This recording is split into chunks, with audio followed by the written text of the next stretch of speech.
Welcome to This Explainer. Today, we are going on a really vibrant sensory journey through the rich traditions of Iranian food. Okay, let's just dive right into this because Iranian cuisine, well, it's not just about sustenance, it's literally an ancient art form, one that has influenced culinary traditions from the Caucasus and the Levant all the way over to India. So think of This Explainer as your own personal invitation to sit down at a traditional Iranian feast. Here is our menu for today's gathering. We're going to start by setting a table of tradition, explore the absolute pillars of rice and bread, and then dive into a literal symphony of flavors. After that, we hit the main event, take a quick tour of regional tastes, and finally, finish things off with sweet endings and tea.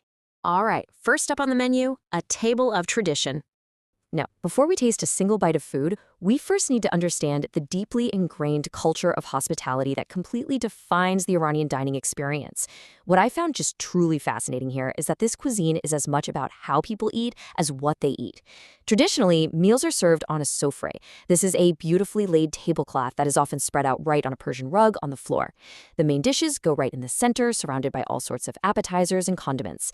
But, the real magic happens through tarf. Tarif is this incredibly complex, polite, and welcoming dance of Iranian etiquette. In this culture, guests are practically considered divine. They are always served first, and they are served abundantly. As a guest, Tarif actually dictates that you should initially decline food just to show a bit of restraint. And that is immediately met with the generous host insisting you take more. It's this beautiful, intricate demonstration of respect and hospitality. To really grasp the historical gravity of this food, we kind of have to look back in time. The recipes and methods we see today are deeply, deeply historical. In fact, the earliest surviving classical cookbooks in Persian actually date all the way back to the Safavid period in the 16th century. They were written for aristocratic patrons and royalty, like Shah Abbas I. These ancient texts lay out absolutely meticulous instructions for preparing luxury ingredients, like saffron, for example. And this brilliantly illustrates how the culinary techniques that were perfected in royal courts centuries ago eventually trickled down to become the beloved everyday dishes prepared in Iranian homes right now. Moving right along to part two, the pillars, rice and bread. So, as we settle into our meal, we're served the absolute foundational staples of the Iranian diet. Rice, which, by the way, evolved from that 16th century Safavid court specialty we just talked about into a beloved national staple, is taken very seriously in Iran. But you might be wondering, what is the secret to Iranian rice? Why is it universally considered some of the best in the world? Well, the true secret actually lies right at the very bottom of the pot. Enter tahadig. Tahadig literally translates to bottom of the pot, and it is absolutely the prize of the table. It's this incredibly coveted, crispy, golden crust created by letting the rice crisp up at the bottom of the cooking vessel. And sometimes, cooks will use a thin layer of flatbread, like lavash, or even potato slices to make it. It literally turns a simple everyday staple into a textural masterpiece that, and believe me, this is totally true, guests will playfully fight over at the dinner table. But achieving that perfect fluffiness and that golden tadik, it requires a pretty meticulous cooking method. First, the rice is soaked in salted water. Then it's parboiled and drained. Next, it goes back into the pot to be steamed. And here is a fantastic little detail. Cooks will often place a thick cloth or a towel tightly under the pot's lid. Why? To absorb any excess moisture. This incredibly careful method produces exceptionally fluffy grains that remain completely separate and never, ever sticky. Now, on an Iranian menu, you're going to encounter rice in two main forms. First up is cello. This is plain, beautifully steamed white rice that basically acts as the perfect blank canvas to soak up rich stews and accompany kebabs. Then there's polo. Polo is rice that is cooked and layered with vegetables, fruits, beans, and meats. It is a beautifully composed, mixed dish all on its own. Think along the lines of sabzi polo, packed with fresh herbs, or zerish polo, which is beautifully jeweled with tart barberries and saffron. Of course, second only to rice is the magnificent variety of wheat flatbreads. You absolutely need these for scooping up every last drop of flavor from the dishes we're about to explore. We have lavash, which is your classic, thin, flaky bread. But if you want something a bit thicker, there's singak.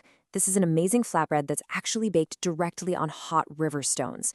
You've also got taftoon, and then my personal favorite, barbari, a thick, oval-shaped bread with a deliciously crisp crust.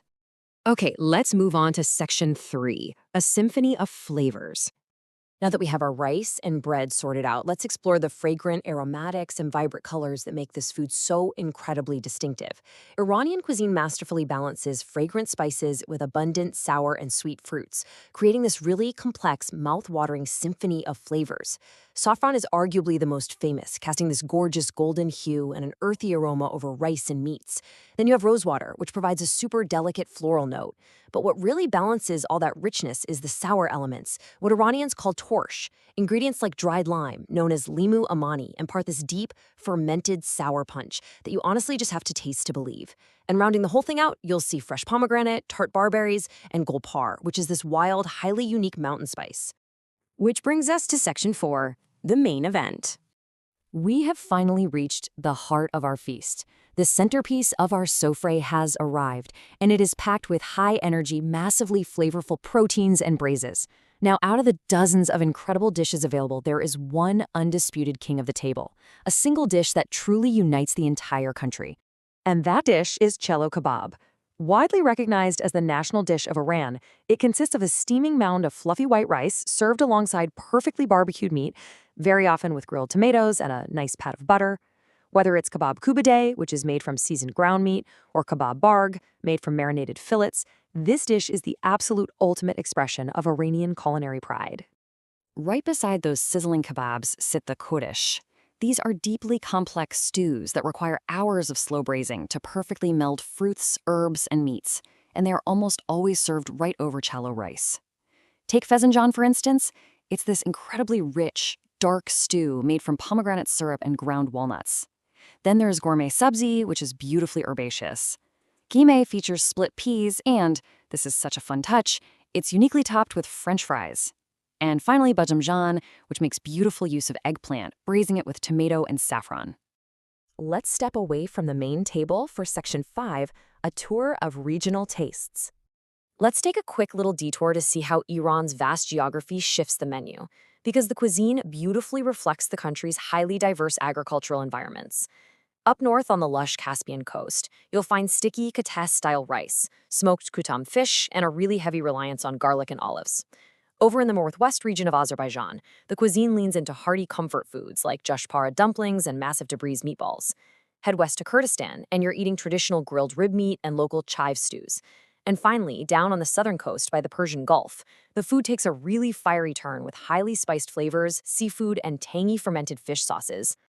Finally, we reach Section 6, sweet endings and tea.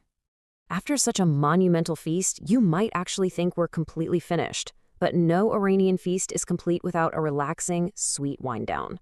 The tradition of sweets and warm beverages here actually stretches back millennia. Get this, as far back as 400 BC, ancient Iranians were chilling rosewater and vermicelli with snow to create summertime treats for royalty. Later on, by the 16th century, coffee houses became the cultural hubs of the Safavid Empire, where people would gather to recite poetry. Today, while coffee is still popular, tea, or chai, is the reigning national beverage. In fact, it is almost always the very first thing offered to a guest when they walk through the door. To conclude our meal today, we are being served that exact ancient dessert from 400 BC, falude.